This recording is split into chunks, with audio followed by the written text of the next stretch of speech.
Good morning. So ayun, ah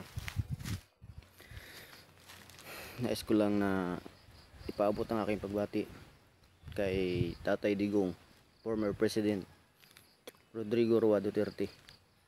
Na tay, happy birthday sa iyo.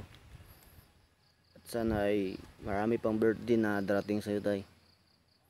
At sana ay laging malakas ang iyong pangatawan, lalo na ngayon sa iyong pinagdadaanan.